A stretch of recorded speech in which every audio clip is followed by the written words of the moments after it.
Hey there, Workforce. Chris here with Work to Game, and it's time to talk about the 4.0 Live Letter. Now, they did open with an apology for all the server issues, even all the way back to like the Raban issue. They said they've done some changes to Duty Fighter to try to avoid this being a problem in the future, but let's go ahead and dive in. I'm going to restructure a few of these questions and kind of move them around so that we can put like questions together.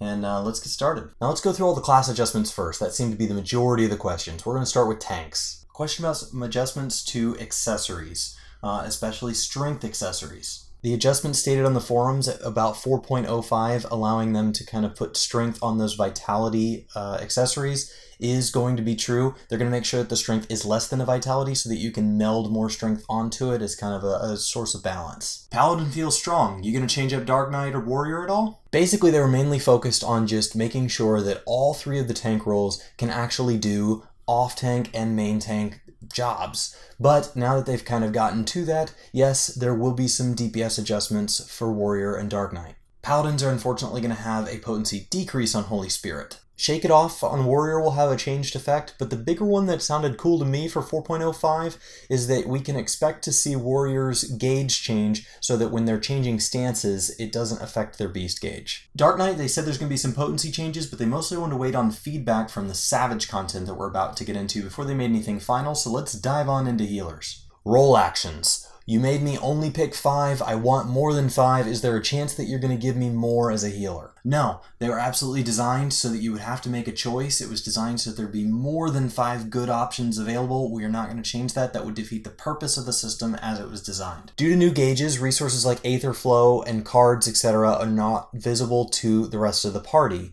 Are you going to make a change for this? It is planned that by 4.1 you will be able to see some piece of kind of your gauge, not only in your job-specific UI, but also in the party. Scholars. Dot removed, Bane nerf, Fairy potency reduced. It's kind of feeling like Scholars are a little weak. Are we going to see any adjustments there? 4.05 will see many Scholar adjustments, including Miasma 2 coming back. This will include things like reduced cast times, increased range on abilities, etc. They also took this as a chance to say that there are going to be some changes to Astro and White Mage as well. Things like Cure 2, that proc rate, and Lilies, those are all things that are going to be adjusted. Now we're on to DPS. Dragoon DPS feels a little low compared to the other DPS, even when you factor in for utility. 4.05 will change things as well. The Mirage Dive animation is going to get shorter. The range on Dragon Sight is going to increase to 12. Sonic Thrust will get adjusted. Elusive Jump will be reduced to a 30-second recast time. So it's just going to be a lot of little subtle tweaks. So expect some big changes if you're a main Dragoon. Monk. Riddle of Fire slows down the weapon skills, but people that play Monk are used to attacking very fast. What's the reason for this? He joked for a bit, but ultimately he said, you know, we really just wanted you to kind of mix and weave your abilities and ultimately see very high damage output as a result. Wait till you get into Savage content and give us some feedback, because we think you're going to like it. Machinist Heat Gauge seems to have made Machinist actually harder to play.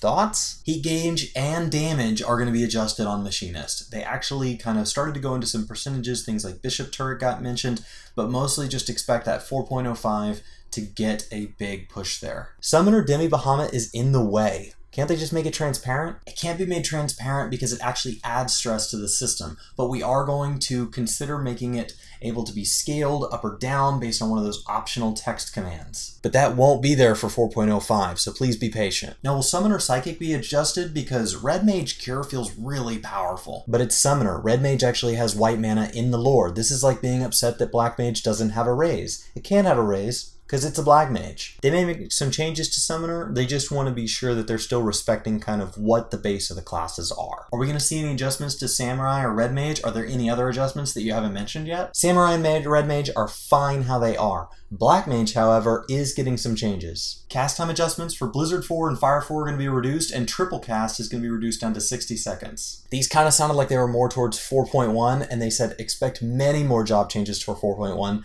They're mostly basing a lot on the feedback we get from Savage. So they really did ask, if you have a lot of feedback as Savage, please continue to post that so that they can take that into effect. Bard adjustments? No. Ninja adjustments? Yes. Potency decreased to Gut Slash. Now with those out of the way, we can move on to the big items. And they started with a hard one. Job gauges were meant to close the skill gap between high-level players and low-level players. It didn't make all jobs easier. Yoshi P said, you know, this honestly wasn't unintentional, and we're working to continue making some changes for certain classes. Sprint. Super awesome that it doesn't use TP, but with the cooldown, especially out of combat, I can't sprint as much as I would want to. They said they're not quite sure how to make these adjustments, but discussions are underway. Mostly, you just need to calm down. PvP. I'm getting experience based on the class that I finish the zone in. Is there any chance you could make it the class that I zone in with? They said it's kind of hard to adjust how they track what class the experience goes to outside of just the one that you're in at the time that it gives the experience out, but they are looking into it. Any adjustments for skills when you talk about level sync? Honestly, the new dungeons just run so much better that it's making the old dungeons feel kind of stressful. They're not looking at touching any abilities or any major balancing like that, but they are actually going to go back to some of the older dungeons and look at kind of mob HP and things like that to see if there's some balancing that can be done. Could we get a 24-man raid roulette? Yes. Planned for 4.1, and actually you're going to be able to form alliances cross-server. They're looking at making adjustments for Labyrinth of the Ancients so that you only need one tank. That should help a lot with wait times. But they're really not sure when all of this will be ready. Having issues with the achievements for the 50 and 60 front lines because nobody seems to want to do them. They said we're looking at making some adjustments to the maps, but there's some other things that need to be done first. Expect something like weekly rotations. A lot of players are really liking the story around Omega. Is there any chance that Interdimensional Rift will help bring in any other secret or unknown stories in the future? The reason Omega is in is actually because a lot of people on the dev team got really involved in the industry at the time that Final Fantasy V launched. And they actually just wanted to kind of tie some of it into the game, and that's why you're seeing that. What they're most worried about with Omega and all this is that they're meeting the expectations of the players. So they're just trying to really work towards making Omega everything it can be as they move towards the final piece. And please look forward to it. They're actually currently working on a Super Savage content piece for it. It won't be like an extra last turn, it'll be something a little different, and they're hoping to have more news about that for the 4.1 live letter. Yoshi P promises it will be chaotic. Any chance we'll get some of that sniper minigame action, especially in some raid dungeon content? No, it was just there for variety in MSQ, and the devs are actually working on things to add even more variety into future MSQ quests. Can we please be able to replay a special event like the MSQ quest in Azim Steppes? We would like to add in the future some ability to go back and replay missions, but that's a ways off. Any chance we could get Namazu minions, either in-game or out-of-game, as kind of plushes or minions or anything like that? Didn't say yes or no about plushes, just kind of talked about Namazus for a little bit, but there was a blog post that went up yesterday, and a lot of that's been confirmed by this live letter, so we can expect to see a minion possibly in the loot table for Aquapolis. Definitely a minion in the game, I'm thinking that's where it's gonna be. Any chance we could get some more MSQ in Azim Steppe, maybe a guy looking for a wife? Maybe at a later date. Really liked the last boss fight in the MSQ. I really liked the guy that popped out of the chest. Was this intentional? Final Fantasy V, and when he went to the dev who developed Final Fantasy V to ask about it, the guy said, what do you want me to do? The guy killed me too. They also said there is no intentions of nerfing this encounter, and they might even make an extreme version of it. Speaking of Final MSQ, there's an awesome garden at the top. Any chance we could get back up there? They'd love to make some adjustments so you can hang out up there soon. The issue is that they want to make sure that when you do hang out up there that it keeps time of day and weather and all those other things, because it's not really part of the world right now. Now that we've had adjustments to inventory space, have you guys had a chance to see how that affects the servers? It does add stress to the servers, and it does add it a lot. We're not really sure exactly what adjustments need to be made, but we're looking at more data as we get into 4.1. Will this affect retainer inventories as well? Retainers work a little bit differently in terms of data, but they are just saying they just need to keep collecting more data, expect more news around 4.1. Turtle Mount underwater is kind of weird that it can spit fire, and Elf's Mount should be able to swim. Thoughts? Mounts have the same animation whether in the air or in the water.